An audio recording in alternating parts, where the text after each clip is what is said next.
Hello everyone, welcome back to this channel.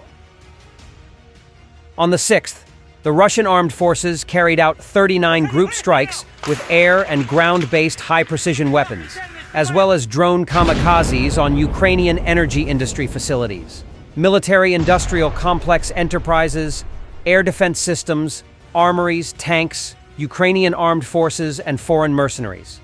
The strikes were carried out in response to Kyiv's attempts to attack Russian fuel and energy complex facilities. The target of the attack was achieved, and almost all NATO weapons equipment was destroyed by Russian forces.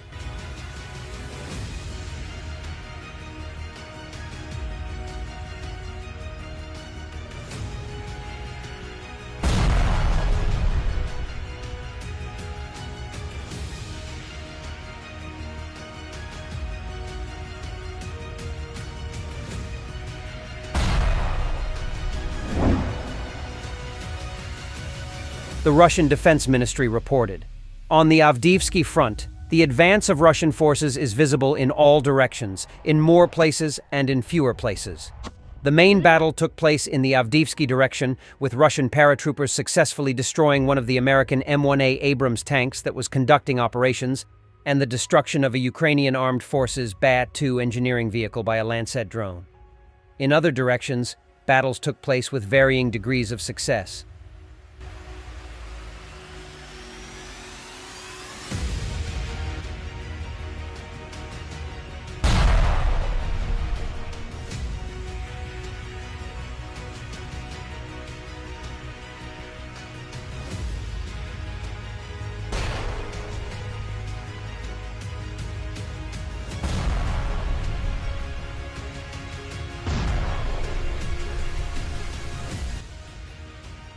In the Avdeevsky direction, the Vodyanoye region was liberated within a week.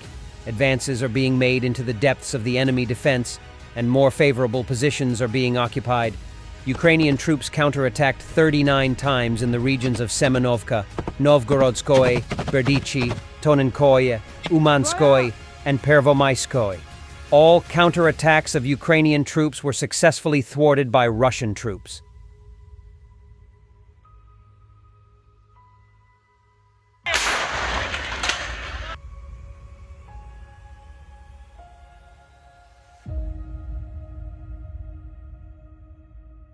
Total losses of the armed forces of Ukraine during the week in all directions.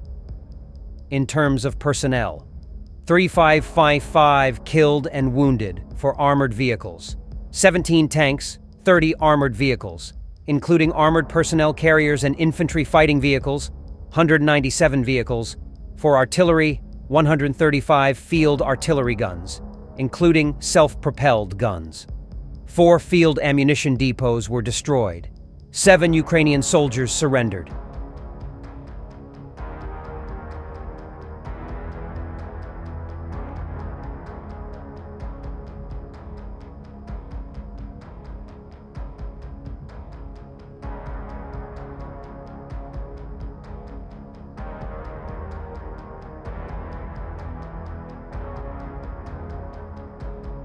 In the latest developments, in the Kupiansk direction, the main battle took place in the Terna region.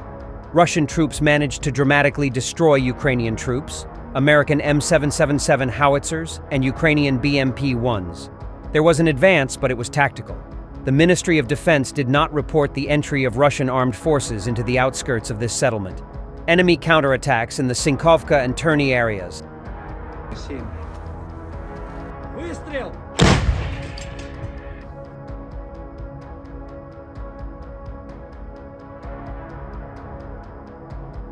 In other developments, in Donetsk, advances were made in several areas at once. Russian troops advanced in the areas of Belogorovka, Kurdyumovka, Novomykhailovka, Kleshchevka, Spornoe, Andreevka, and Chasov Yar. 15 counterattacks of the Ukrainian armed forces were foiled, and Russian troops managed to destroy one of the militant armored vehicles of the Ukrainian armed forces.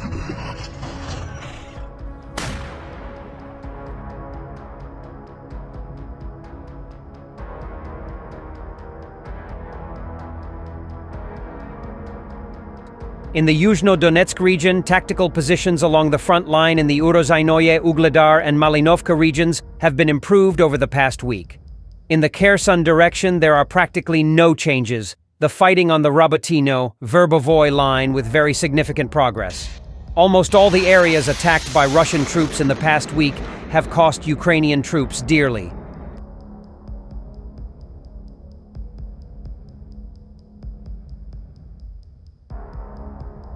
During the Donetsk operation, Russian troops successfully attacked Ukrainian army units in the Donetsk region, destroying about 175 enemy soldiers, 1 tank, 2 armored fighting vehicles, including 1 Bradley infantry fighting vehicle, and 3 motor vehicles over the past day, and Russian troops managed to destroy 2 Polish-made Krab self-propelled artillery systems, a Rapira anti-tank gun, and 2 Nota and Anklav electronic warfare stations.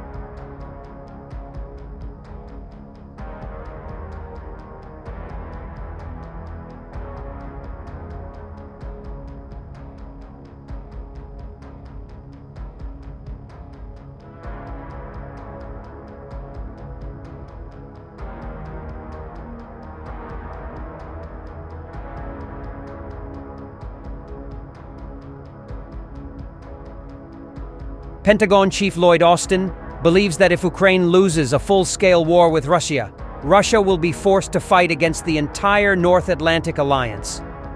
The Defense Secretary emphasized that the approval of additional funding for Kyiv is important to prevent a situation in the world where one country can change the borders of its neighbors and unlawfully take over their sovereign territory.